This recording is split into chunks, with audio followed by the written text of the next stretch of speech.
Happiness is not in the mere possession of money.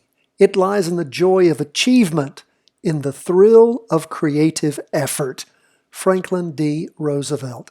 My friends, if you're not enjoying this 10 to 15 minutes every day that you're involved in the market, that you're tracking these charts, tracking your favorite stocks, ETFs, backtracking, going out there, practice trading, filling out your trade worksheet, your daily market worksheet, once a week, your weekly market worksheet. If you're not enjoying this, you're not doing something right. This is thrilling. I look forward to the market every single day. Well, almost every day. There are days, again, when it can be extremely challenging, particularly when we go into the summertime trading zone historically. Those of you who were with us last year and in years past, you know that last year was crazy. I mean, the market was just a booming throughout the summertime. Typically, the volume goes out of the market, things slow down, it gets sloppy. We'll see as we move into June, July, and August, September, just how this market progresses. So, as we jump into things today, what do we see going on? By the way, Patreon members, do not forget, tomorrow, Wednesday, live question and answer session, 12:30 Eastern Daylight Time.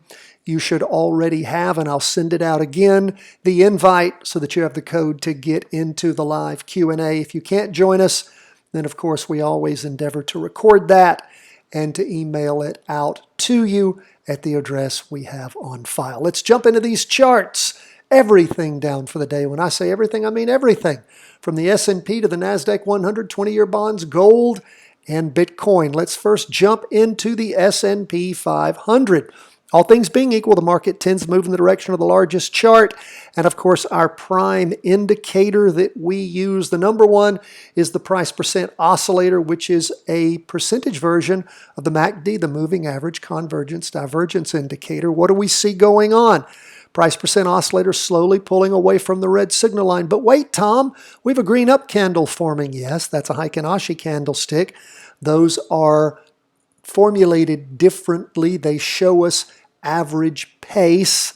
It does not mean that the market is necessarily heading up. We use those to help us see different things in the charts. Now, when we look overall, though, particularly at our prime indicators, we see the overlay of the downward pressure of the price percent oscillator, the devolution of that moving average convergence divergence as far as price goes.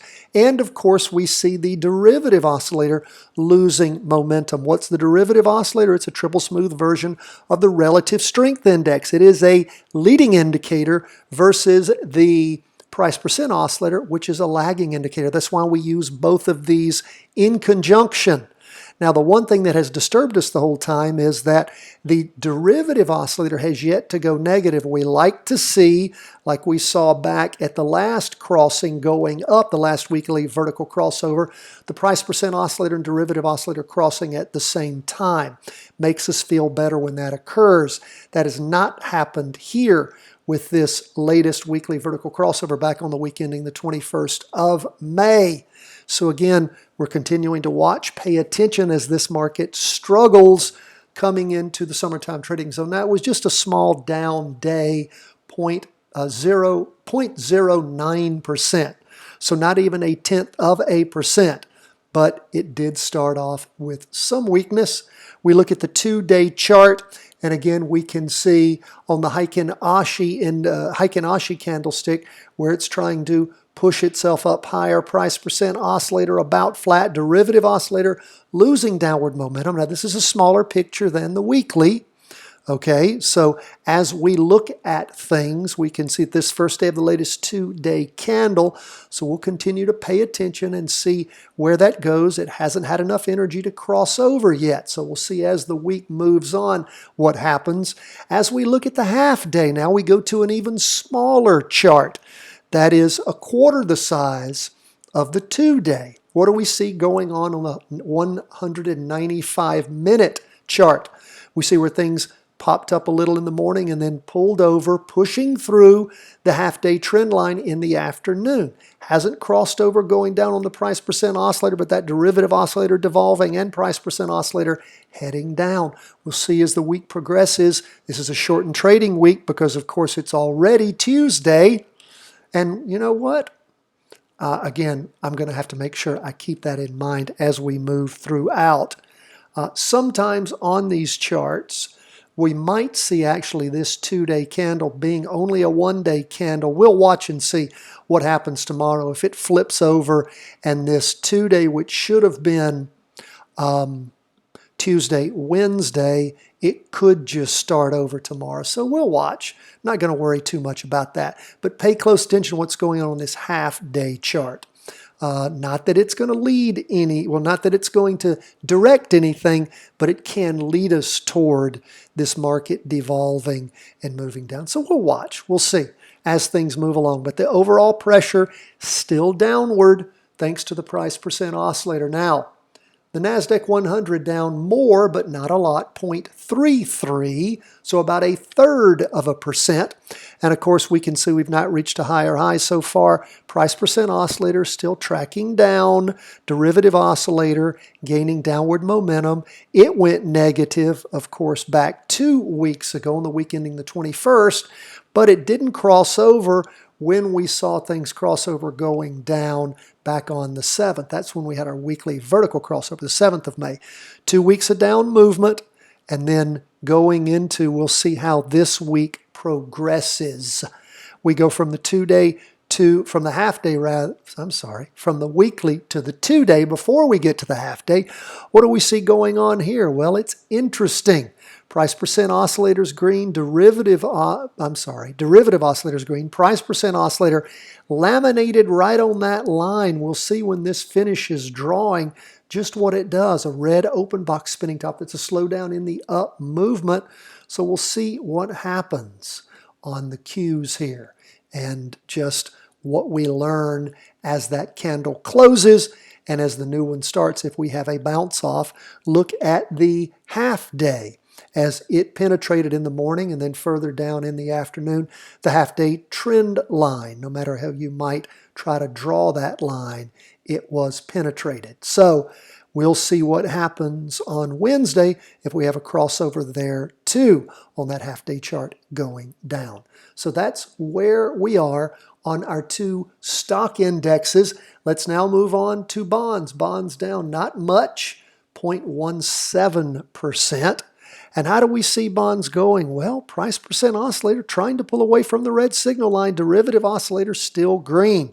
Even though we had that weekly vertical crossover back on the 30th, things popped up the next week and then sort of devolved and have been sliding sideways since then. 2-day chart, it continues to be positive, but it has a strong red down candle that is forming.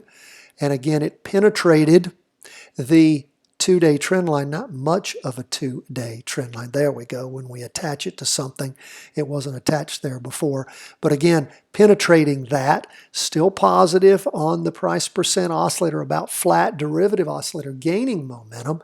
Half day crossed over, going down in the morning, bit of a recovery, back up a little bit in the afternoon, so it didn't close as low as it otherwise could have. Again, we're going to now redraw this half-day chart. So at least we've got something there for us to follow as we move along. So that is where we are on bonds. Let's take a look at our friend gold that has been a friend here lately. It's down a little bit for the day, 0.27%. We can see a green up candle that is forming. Price percent oscillators lost a little bit of that upward angle. You can see where it slacked off a little bit. Derivative oscillator gaining upward momentum. Prices moving up that weekly trend line today. We can see some more weakness there as the price percent oscillator flattening. Derivative oscillator lost momentum. And again, did it reach a higher high? High 178.85. 178.43, 178.61. So yeah, during the course of the day, first day of of the week and of the movement, we do see it reaching a higher high. So again, we'll continue to watch and see how things move along. Half-day chart, we can see again where things popped up. And when you have sideways sliding, of course, the problem you run into with our price percent oscillator is it is the moving average convergence divergence. You need converging, diverging of price. When you have sideways slippage, it makes it sloppy. We talk about that over and over and over again, but our derivative oscillator also gaining some downward momentum there. We can see it was trying to move up in the afternoon, pulling back a little, move up in the morning, pulling back a little in the afternoon, but price is still above the 2-day, well above the weekly. We'll keep our eye on gold as the week moves along. Maybe it's just digesting some of those prior week's gains and is going to soup up again.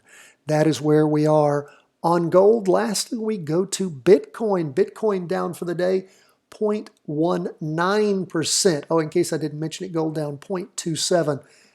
Bitcoin now. What is Bitcoin doing? Well, look at how it again seems to be right at this floor of around the 36,500 mark or so, something like that. But that price percent oscillator still heading down, derivative oscillator gaining downward momentum. 2-day chart, same. Well, the derivative oscillator's lost a wee bit of that downward momentum. Price percent oscillator still heading down, but again, price still hitting that bottom around the $36,500 mark. Is that going to be the bottom where it bottoms out and turns up? Or is Bitcoin just sort of digesting these losses and getting ready to trip off again even further down? Look at this half-day chart. Again, you can see where Bitcoin hit its low back on Wednesday, the 19th of May. Popped up a little bit, down a little bit, sideways a little bit, down. We'll see where Bitcoin goes at this point. But again, overall hang on Bitcoin is down. Lots of downward energy there. So not the time to be jumping into a practice trade on Bitcoin until we see that 2-day reverse and, of course, that weekly vertical crossover. Why do you want to wait on the weekly? Well, look at how good it's been to us. That last turnover on the weekly, jumping in somewhere around the $12,137.85 mark, up to, and again, we wouldn't stay in this long necessarily, but when it did turn over, it was at the high of 59,041. So again, not bad. It did go a little bit higher, even with that weakness. But again, you could have tried to ride that, but when it started hammering down on you, you'd have gotten hammered. And again, we tend to look at that 2-day to try to help us find things turning over. And of course, we've talked about that as we've gone through it. So that is where we are as we end the day on Tuesday. And we go into Wednesday in this shortened trading week because of the Memorial holiday on Monday. God bless, my friends. All the best from the whole team at Charting Wealth World Headquarters.